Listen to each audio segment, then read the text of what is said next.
Hello and welcome to Indus News Live from Islamabad. I am Hira Mustafa and these are the headlines.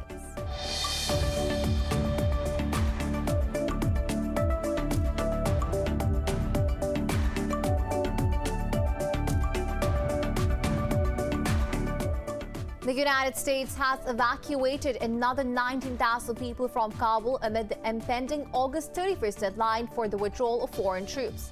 According to the Pentagon, there are more than 10,000 people currently at the airport awaiting departure. Meanwhile, China and Russia have vowed to step up efforts to combat threats of terrorism and drug trafficking in Afghanistan.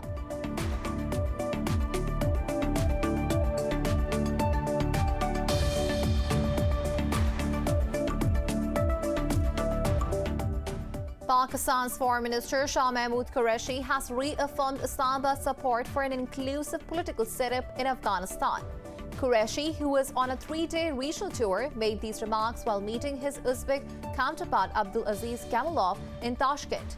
The Uzbek Foreign Minister termed Qureshi's visit important and timely in terms of close coordinated approach on Afghanistan.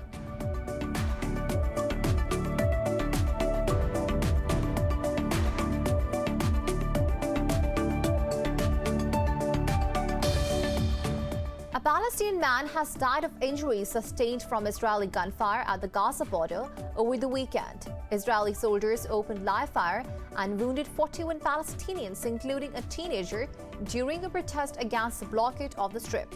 Meanwhile, Palestinian factions in Gaza have called a new demonstration on the border near Khan Yunis city.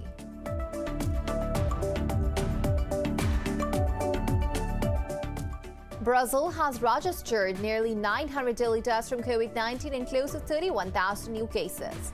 In Pakistan, the virus claimed 141 lives and infected more than 4,000 people overnight. Globally, the fatality toll is over 4.4 million, while the caseload has exceeded 213 million.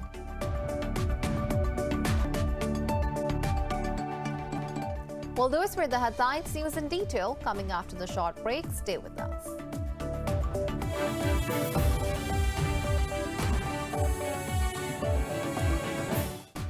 Welcome back. Now the news in detail. The United States has evacuated another 19,000 people from Kabul amid the impending August 31st deadline for the withdrawal of foreign troops. According to the Pentagon, there are more than 10,000 people currently at the airport awaiting departure.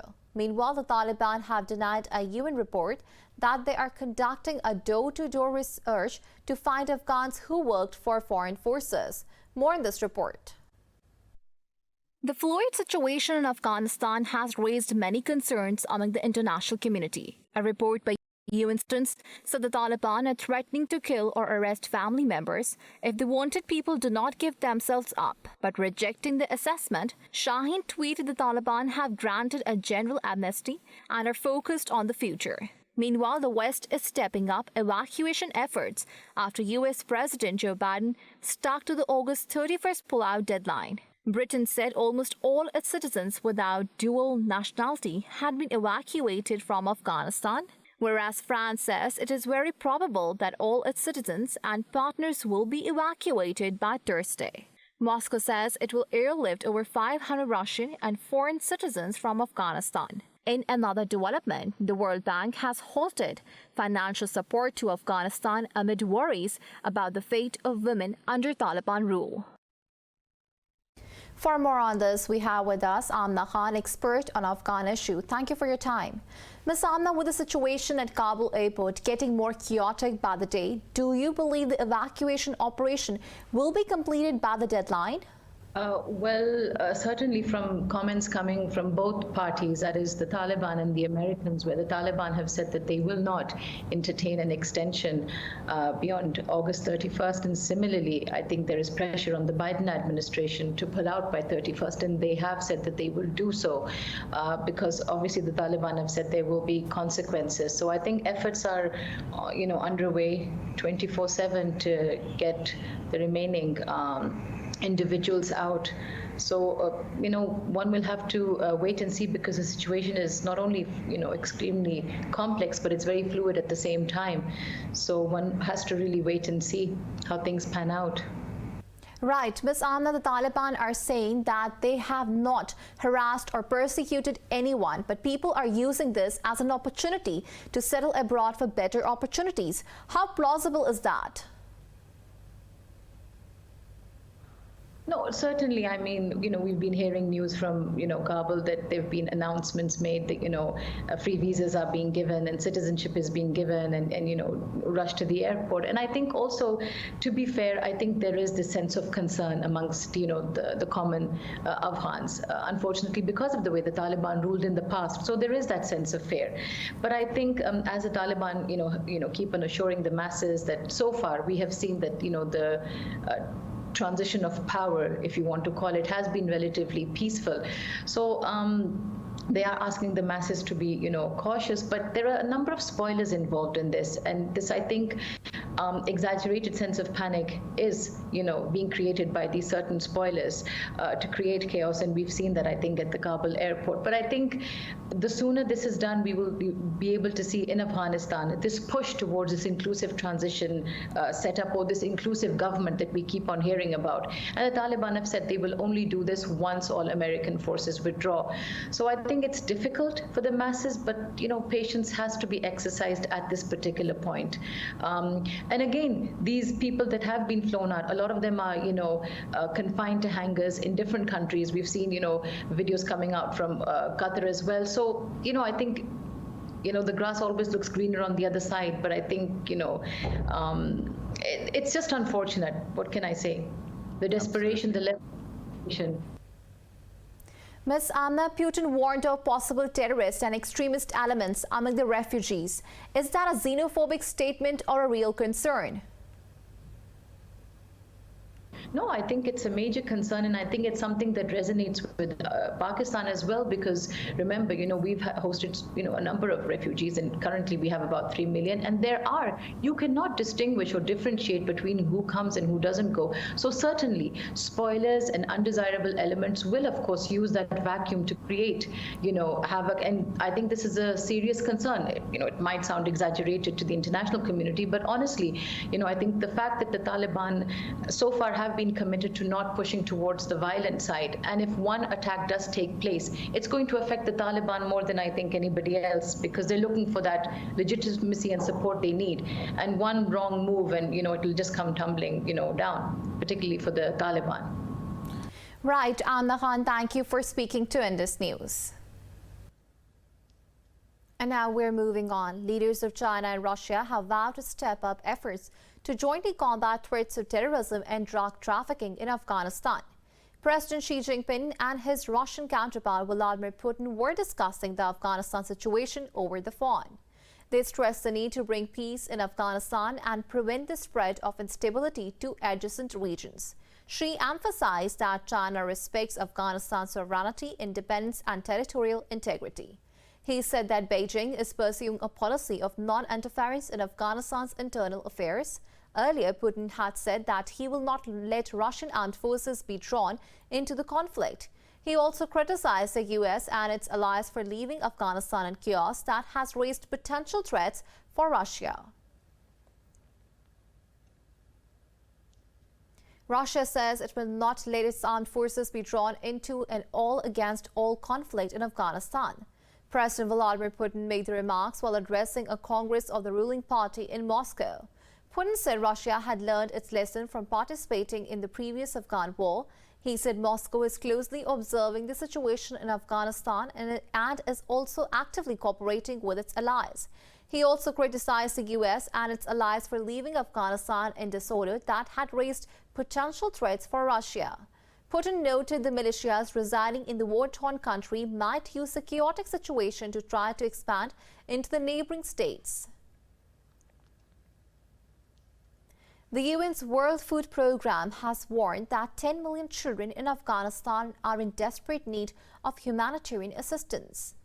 In a report, UNICEF said children in Afghanistan are expected to suffer from life-threatening malnutrition this year. It seeks $200 million in food aid for the war-torn country. This comes as several countries and international organizations have suspended aid to Afghanistan following the Taliban's military takeover. Pakistan's Foreign Minister Shah Mehmood Qureshi has reaffirmed Islamabad's support for an inclusive political setup in Afghanistan. Qureshi, who is on a three-day regional tour, made these remarks while meeting his Uzbek counterpart Abdul Aziz Kamilov in Tashkent. The Uzbek foreign minister termed Qureshi's visit important timely in terms of close coordinated approach on Afghanistan. Earlier in Dushanbe, Qureshi called on Tajik President Emomali Rahman and Foreign Minister Sirajuddin Muhyiddin. In the meetings, he said all regional countries have a vital stake in the peace and stability of Afghanistan. He also highlighted bilateral ties based on common faith and shared history. Pakistan's President Arif Alvi has hailed the Army's unparalleled contributions towards internal and external security of the country. He said this while visiting a general headquarters in Rawalpindi, where he discussed regional developments with Army Chief General Qamar Javed Bajwa. He also commended the Army's prowess in the field of information technology and coordination mechanisms with other services. The President was apprised on operational preparedness of the Pakistan Army. He also laid a floral wreath at Martyrs Monument. Israeli forces have martyred another Palestinian in the blockaded Gaza Strip. Palestinian health authorities said Osama Khalid Deij was shot during protests held by Gazans against the blockade of the Strip. Protesters also called for allowing the reconstruction of Gaza following the recent 11-day Israeli offensive on the coastal enclave. However, Israeli soldiers opened fire and wounded over 40 Palestinians, including 7 children. Palestinian factions in the Israeli blockaded enclave have called a new protest while the Israeli army reinforced its Gaza division. Meanwhile, in West Bank, Israeli forces have demolished a Palestinian home in the Al-Walacha village, northwest of Bethlehem. They also bulldozed agricultural lands in Kassan village, east of the city. In Hebron, the occupation troops abducted a young Palestinian man. Somalia's army says it has killed at least 90 Al-Shabaab terrorists in an airstrike in the central province of Galmudug. In a tweet, the army said the militants attempted to attack Amara town and suffered huge losses. Witnesses said terrorists stormed a military base in Amara. Al-Shabaab claimed it has recaptured the strategic town, but the military did not confirm that. The group added that it seized 14 cars and 10 gun-mounted pickup trucks. Amara lies on the route to the coastal town of Haradir, which is another Al-Shabaab stronghold. In Nigeria, gunmen have shot dead at least 36 people and destroyed buildings in a raid on a village near the central city of Jos. According to the military, then gunmen went house to house, killing residents in the area. Hit by repeated ethnic clashes, security forces have arrested 10 suspects and are pursuing others. Authorities have imposed a 24-hour curfew in the area to prevent further loss of life and property. Nigeria has been facing an upsurge of violence this year, with abductions for ransom and armed robberies taking place in several states. In Colombia, at least 12 people have been killed after an explosion in a mine in the central Boyacá province. Local officials say the underground shaft exploded as a result of a methane gas buildup.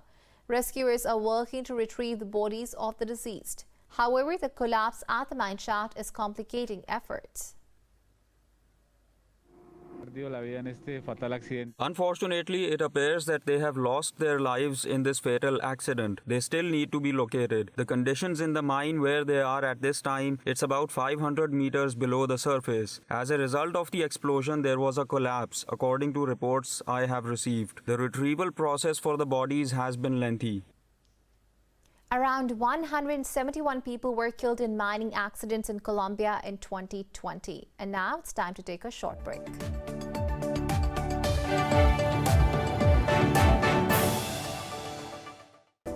Welcome back. Brazil has registered nearly 900 daily deaths from COVID-19 and close to 31,000 new cases. Globally, the fatality toll is over 4.4 million, while the caseload has exceeded 213 million. Details in the following report. The deadliest strains of COVID-19, inequities in global vaccinations, and ever-stirring political controversies have made the end to the coronavirus pandemic further from the sight. A study shows that Pfizer and Moderna vaccines' effectiveness dropped from 91% to 66% after the Delta variant became dominant. In Europe, Swiss authorities said the country is being hit by a fourth wave with a very worrying rise in infections. Greece has ended free testing for unvaccinated people to encourage them to get inoculated and head off any renewed spike in Delta cases. In the US, top infectious disease expert Dr. Anthony Fauci said the COVID-19 can be controlled by early next year if vaccinations ramp up. This comes as cases, deaths, and hospitalizations are rising in the US week after week. Our 7-day average is about 137,000 cases per day. This represents an increase of nearly 12% from the prior 7-day average. The 7-day average of hospital admissions is about 11,000 per day, similar to the previous 7-day period. And 7-day average of daily deaths have also increased to 739 per day, an increase of 23% from the previous 7-day period. In Australia, authorities said Sydney's COVID-19 cases rose to a new daily record, putting parts of the city's health system under severe pressure. Japan is also set to expand a state of emergency to 8 more prefectures, taking the total to 21 as a surge in infections overwhelms its hospitals. Meanwhile, China has urged the US to invite the World Health Organization experts to investigate the origins as soon as possible.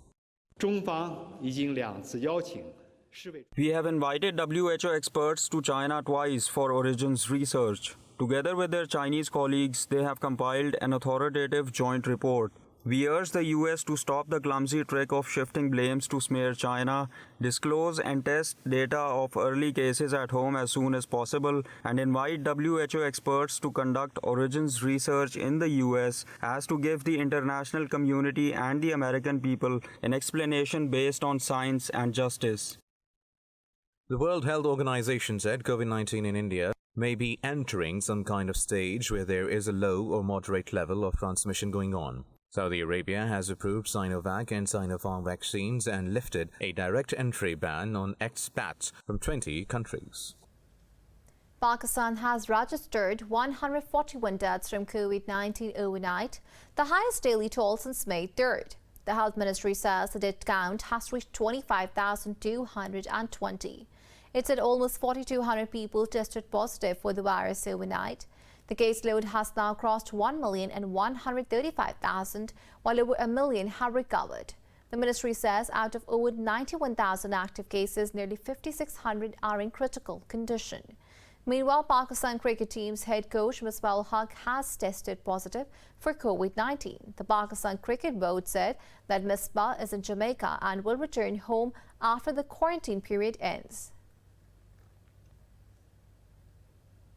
Prime Minister Imran Khan has inaugurated the country's first smart forest by planting a sapling at Rakjok Forest. Addressing the ceremony in Sheikhupura, Khan said the government is committed to protecting the environment for the next generations. He added that 5 billion trees have been planted in the Khyber Pakhtunkhwa province during the past 5 years.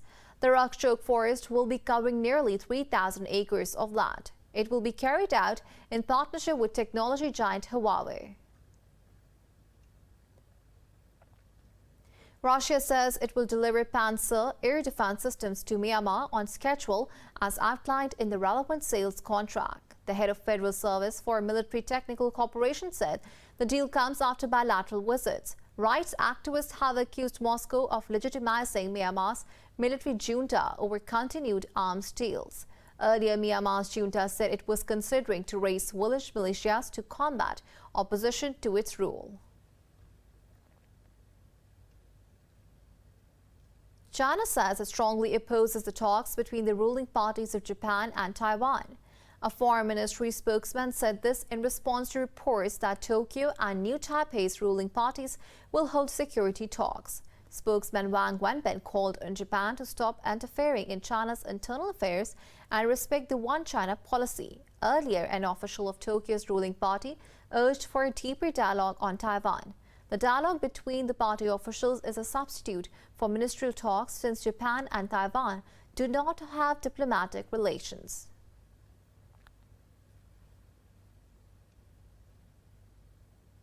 Algeria has severed its diplomatic relations with the neighboring Kingdom of Morocco.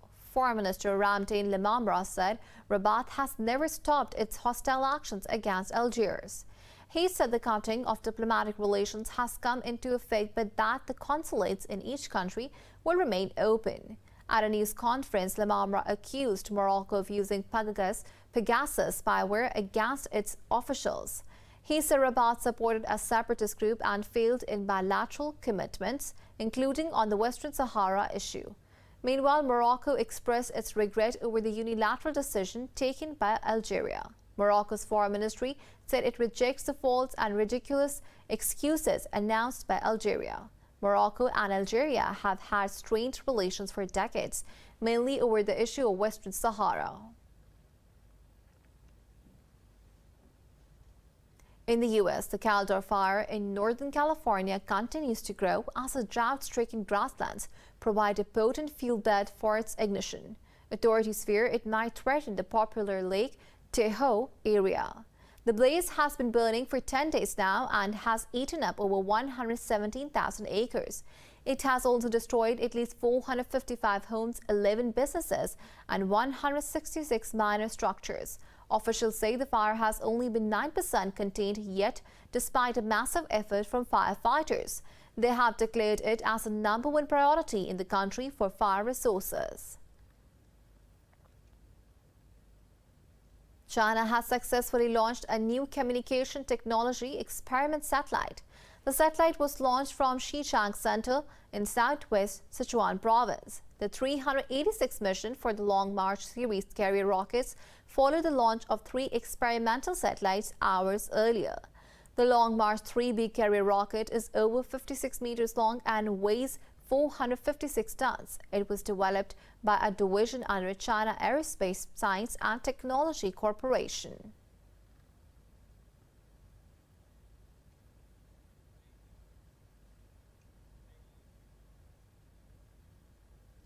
More news stories coming up after the short break. Stay with us.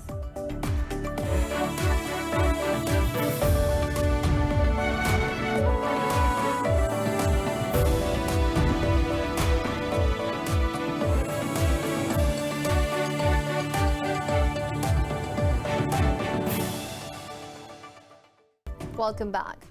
Rolling Stones drummer Charlie Watts has died at the age of 80. His publicist says he passed away in a London hospital without mentioning the cause of death. Watts was respected worldwide for his muscular and swinging style of drumming. The jazz enthusiast had been a member of the renowned English rock band Rolling Stones since January 1963.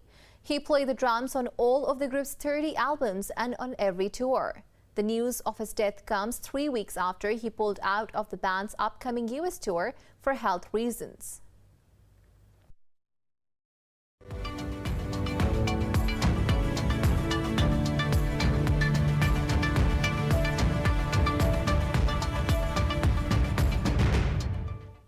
The Wall Street stocks have risen after technology stocks pushed the Nasdaq to a record high. The Nasdaq Composite rose for the 4th session in a row. The indices of S&P 500 and DJI also traded 0.25% higher.